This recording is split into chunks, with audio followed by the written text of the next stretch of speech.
I had an opening, and meditation was very helpful during that time. But then it seems I took on another identification, the one who's not identified. Now the thoughts are racing, but they're beautiful. Can you just tell me what to do?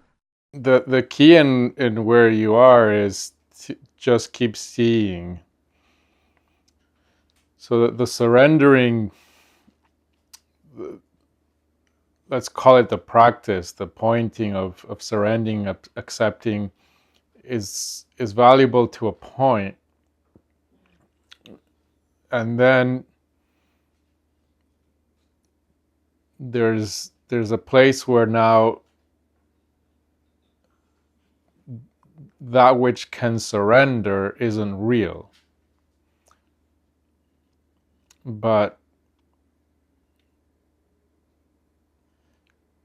to hear that it's not real until that edge might just not work or be useful, because there is a kind of clearing that happens when we do a certain practice of accepting, surrendering, seeing, the observing, identification. But what is needed is just more clarity, and it's not a clarity of the mind. It's the clear seeing, the clear knowing of what is appearing. And so,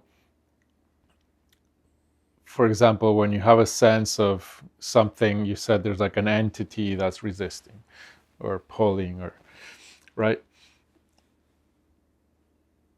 And if you go to your experience, there might be something that you feel it's pulling away from, and that's the experience of resisting. There's something appearing, there's thoughts, the thoughts create emotions, there's some sensations that are uncomfortable, there's fear, time, imaginations, all of that.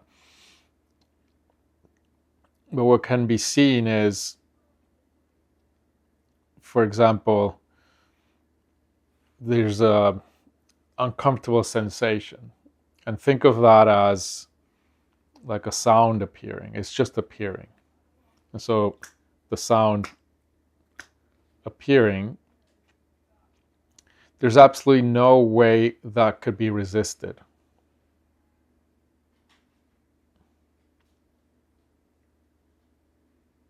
So when sound appears, sound appears. There's no way you can focus.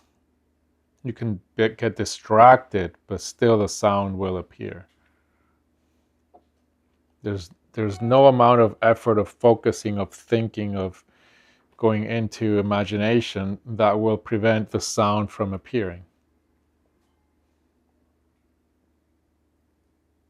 And so there's a kind of illusion in the belief, the structure that is the belief that I could just pull into this thought space and stop the appearance of something.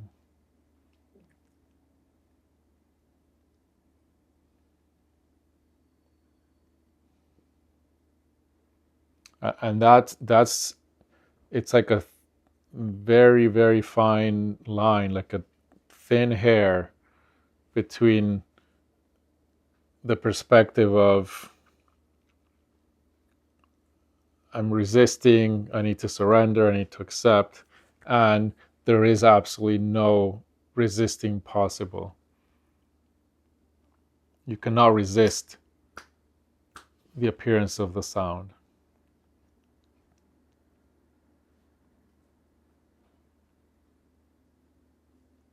You can create a lot of thought, engage with a lot of thought while the sound appears, but it does absolutely nothing. It just creates thought. It's just engaging with thought. There's a sensation appearing. I can engage with thought, but it will do nothing to the sensation appearing, and in fact, probably create more sensation.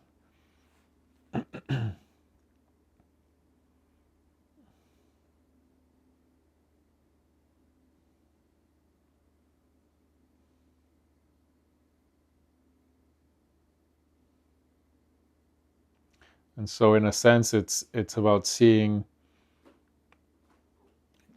when you experience, oh, there's some kind of entity pulling, resisting,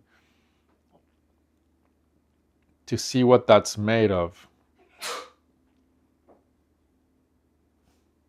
Because in a sense there's been a seeing, oh, that entity is not real, but when it shows up I kind of relate to it as real.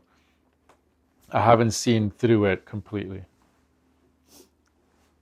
There is still this temptation of engaging with that as if it had some form of non-thought-like entity, non-thought-like.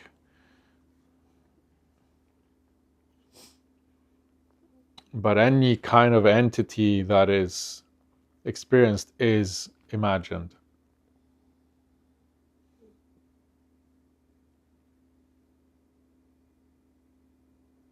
And there's a usefulness to that. But to the appearance of the imagination of an entity, there's a usefulness, for example, in communication. But it's different. There's a very big difference between communicating as if that's real and that's what I am, versus as a tool for communication, as a vehicle for communication.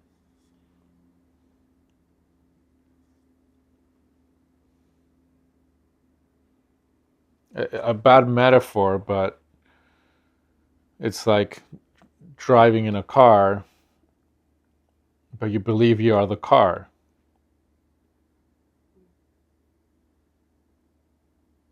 Versus knowing that, well, it's just the vehicle you're moving with.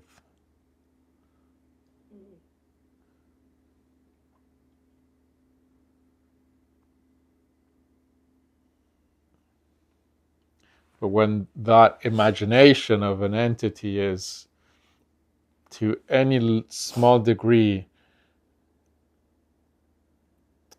granted a reality of what I am, then that struggle begins.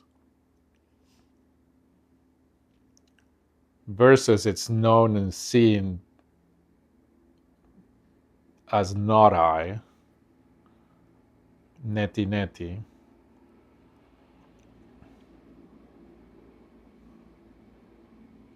then there's freedom. And then there's a more harmonic existing, a more harmonic movement.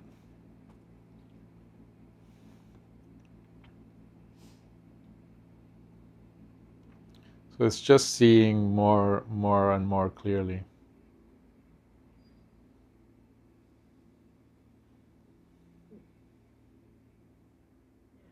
Just what the meditation ended up being about, just that I can go into thought, and then thought becomes somewhat, to some level, to some degree, more than thought.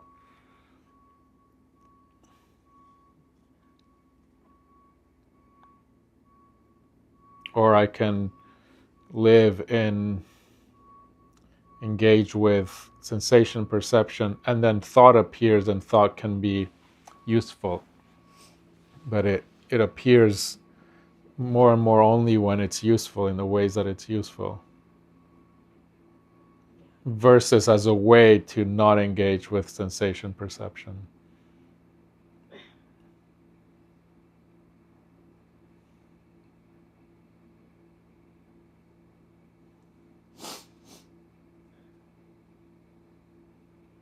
And even the language, engaging with sensation, perception, is faulty, because there isn't a something that engages with. It's just the intimacy with the appearance of sensation.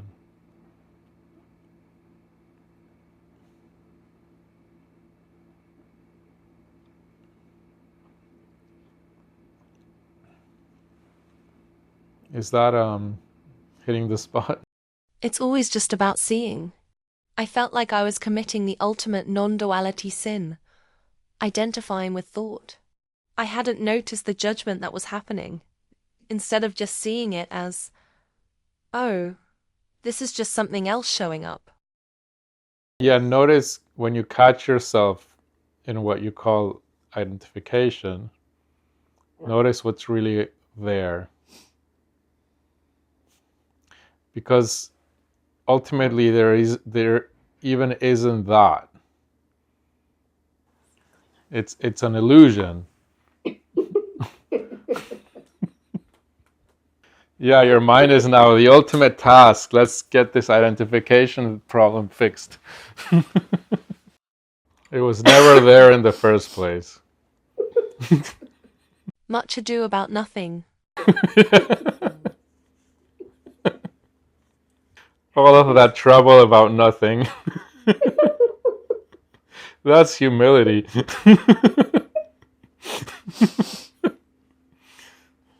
At least I thought I knew what the problem was really about. I figured it out. It's all about identification. I got it.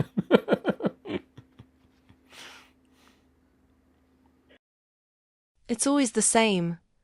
There's nowhere to go. How can I be so dumb?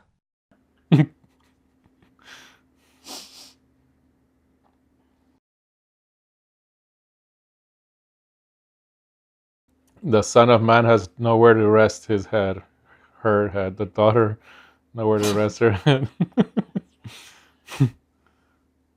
Not even in the problem of identification. Yeah, the tricky thing with this is that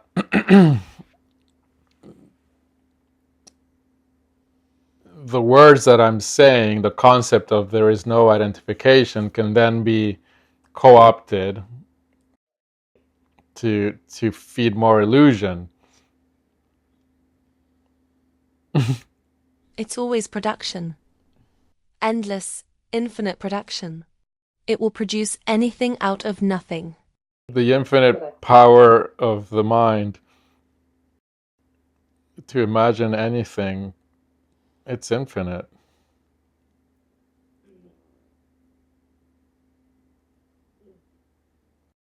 It feels like I can't deal with it, like I'm taken aghast. I got it. I'm progressing on my de-identification path. It's very anticlimactic, I have to say. There's a lot of climaxes in the beginning because there's somebody on a journey and there's all this intense ups and downs. But then as the clarification goes deeper, it's more and more subtle, and the shifts are more subtle, and the climaxes are kind of evened out. But there is, at least there was for me, something really, in a sense, big at the end, but not big in that the kind of climax experience. It wasn't a lot of experience, big in experience. It was big in the liberation, the freedom, but at the same time, it was the most subtle thing.